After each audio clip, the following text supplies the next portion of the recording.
Hello students, आज के इस लेक्चर में हम पढ़ेंगे कि किस तरीके से जो इंटरनल फोर्सेस काम करती थी, उसके बाद जो है वर्क डन का क्या यहाँ पर रोल रहता है। अगर कहता है अगर ये एक बॉडी है जिसका मास कुछ m है और इस पर एक इस डायरेक्शन में किसी एंगल पर एक फोर्स लग रही है बेटा F। ओके, किसी एंगल पर अगर एक फोर्स F लगती है तो उसकी डिस्प्लेसमेंट अगर इस डायरेक्शन में होती है, दिस इज डिस्प्लेसमेंट x, तो इसके बीच में एक एंगल बनता है, दिस इज थीटा। क्या एंगल बनता है बेटा? थीटा। तो कहता है ये जो वर्क होता है ये डॉट प्रोडक्ट होता है फोर्स का और डिस्प्लेसमेंट का, क्योंकि फोर्स एंड डिस्प्लेसमेंट दोनों क्या है, वेक्टर क्वांटिटीज़ होती हैं। ठीक है, फोर्स एंड डिस्प्लेसमेंट कैसी क्वांटिटीज़ है बेटा? Vector quantities. तो ए डॉट बी अगर ए बी कॉस थीटा होता है तो ये क्या बन जाएगा? F x cos of theta. तो this is work done. Okay, तो ये हमारे पास एक फॉर्मूला है। अब इसके बाद देखते हैं। और यहाँ पर कहता है कि अगर ये बॉडी जिसका मास m है, अगर फोर्स इस डायरेक्शन में लग रही है और डिस्प्लेसमेंट भी इसी डायरेक्शन में हो रही है x, दोनों के बीच में बेटा कितना एंगल है? क्योंकि दोनों पैरेलल हैं तो थीटा यहाँ पर क्या हो जाएगा बेटा? 0 degree. And you know that कि वर्क डन जो होता है एफ एक्स कॉस थीटा की बराबर है, और यहाँ पर जो है एफ एक्स कॉस ऑफ 0 बन जाएगा, और कॉस 0 होता है बेटा 1 which is equal to F X. तो ये मेरे पास हो गया वर्क डन। ठीक है, इसके बाद एक सेकंड केस आता है। कहता है अगर ये बॉडी जिसका मास m था और आपने डिस्प्लेसमेंट इस डायरेक्शन में हो रही है, फोर्स जो है उसकी डायरेक्शन ये है, फोर्स और डिस्प्लेसमेंट अगर अपोजिट डायरेक्शन में है तो बेटा थीटा की अमाउंट कितनी हो जाएगी? This is equal to 180 degree. And force जब निकालेंगे तो वर्क जब निकालेंगे तो एफ एक्स कॉस ऑफ 180 लिखेंगे।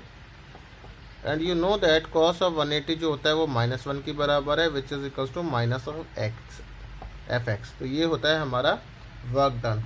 तो यहाँ पर जो थीटा बन रहा है which is equal to 180 degree की ये बराबर है।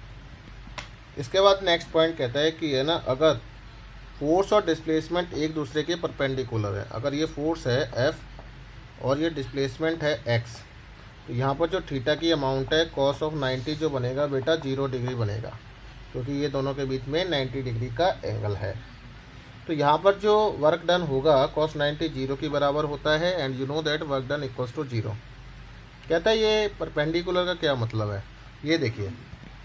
कहता है कि अगर ये फोर्स आपने किसी एंगल पर लगाई है तो डिस्प्लेसमेंट अगर x इस डायरेक्शन में है तो इसके बीच में एंगल थीटा बन रहा है। तो मैं इसके अगर एक परपेंडिकुलर कंपोनेंट ड्रॉ करता हूँ तो ये वाला जो x एक्सिस में कंपोनेंट है बेटा ये होगा f cos theta, and y axis का जो कंपोनेंट होगा f sin थीटा की बराबर होगा। और आपको पता है डिस्प्लेसमेंट अगर x एक्सिस में हो रही है तो cos का कंपोनेंट जो है वो यूज़ में आ रहा है, sin का कंपोनेंट यूज़ में नहीं आ रहा। तो दिस इज इक्वल्स टू, तो यहाँ पर जो इक्वल टू के बराबर आता है वो कॉस थीटा के टर्म्स में हमारी जो है वर्क डन निकलती है। तो एफ साइन थीटा जो है परपेंडिकुलर कंपोनेंट है, तो परपेंडिकुलर कंपोनेंट का कोई रोल नहीं है डिस्प्लेसमेंट कराने में। एक्स एक्सिस के टर्म्स में ही यहाँ पर डिस्प्लेसमेंट है, तो कॉस थीटा कंपोनेंट जो है यूज में आएगा। तो यहाँ पर जो वर्क डन का फॉर्मूला निकलता है वो क्या निकलता है बेटा? F cos theta into x. ये था हमारा वर्क डन से रिलेटेड बहुत ही बेसिक नॉलेज। अब वो बोलता है कि है ना, अगर इस बार फोर्स की डायरेक्शन ये है, इस डायरेक्शन में फोर्स लगा है F, तो अभी भी कोई घबराने की बात नहीं है बेटा। इसके दो कंपोनेंट बना लीजिए, एक इस डायरेक्शन में और एक इस डायरेक्शन में। इस डायरेक्शन में किसी एंगल थीटा पर है and this represent F cos theta and this represent F sine theta. तो और जो डिस्प्लेसमेंट है उसकी डायरेक्शन अगर ये है तो एफ साइन थीटा, तो कंपोनेंट कैंसिल आउट हो जाएगा। तो क्योंकि ये परपेंडिकुलर कंपोनेंट है, डिस्प्लेसमेंट कहाँ होती है? हमेशा एक्स एक्सिस में होती है। तो वर्क डन जो यहाँ पर निकलेगा, यहाँ पर एंगल कितना बन रहा है इन दोनों के बीच में? 180 डिग्री। तो ये हो जाएगा 180 cos 180 -1 which is equal to minus of F cos theta into X. तो पहले तो हमने ये फॉर्मूला लिख लिया, क्योंकि नेगेटिव साइन शो कर रहा है कि ये जो है दोनों अपोजिट डायरेक्शन में। ठीक है, तो अब इसके बाद जो है, अब हमारा जो नेक्स्ट टॉपिक है दैट इज पावर। कहता है पावर क्या होती है। पावर को हम पी से शो करते हैं, ये जो है फोर्स इंटू वेलोसिटी के बराबर है, फोर्स इंटू वेलोसिटी। ओके बेटा, तो पावर जो है ये क्या बन गया, F into V, this is formula for power.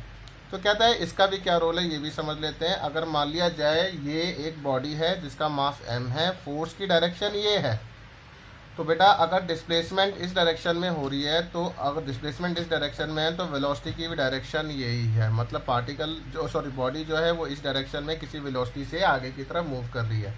तो इस बार जो इसके बीच में एंगल बन रहा है वो भी थीटा की ही बराबर है। तो इस बार जो पावर का फॉर्मूला बन जाएगा बेटा, एफ वी ना करके क्या लिख सकते हैं हम, that is F V cos of theta, क्योंकि पावर क्या था, F dot V, dot product था किसका, फोर्स का और वेलोसिटी का। इसके बाद एक और केस कहता है कि है ना, अगर ये एक बॉक्स है जिसका मास m है, फोर्स की डायरेक्शन ये है, डिस्प्लेसमेंट की भी यही डायरेक्शन है और वेलोसिटी की भी यही है, तो बेटा इसमें कितना एंगल बन रहा है, 0 डिग्री बन रहा है, तो cos 0 1 होता है, तो पावर किसके बराबर हो जाएगा, F V cos 0 1 which is equals to F P. अगर मान लिया जाए ये एक बॉक्स है जिसका मास m है, फोर्स की डायरेक्शन ये है और वेलोसिटी की डायरेक्शन ये है, मैंने क्या करा है, जिधर x था वहाँ मैंने वेलोसिटी लगा दिया, cos 180 -1 होता है, तो यहाँ पर जो पावर हो जाएगी which is equals to minus of F V हो जाएगी, बस माइनस का साइन, क्योंकि ये कैसा है, cos 180 -1 होता है। अगर मान लिया जाए ये लास्ट केस था जो कहता है फोर्स अगर इस डायरेक्शन में है और वेलोसिटी जो है इस डायरेक्शन में है, तो cos 90 0 होता है, तो यहाँ पर पावर जो आएगी वो 0 की बराबर होती है। तो आई होप कि इस लेक्चर में हमने जो बहुत बेसिक सी टर्म्स सीखी हैं, ये आप जो है इनको बहुत ध्यान से करिए, और कोई भी डाउट है तो please contact me on my WhatsApp number. Thank you very much.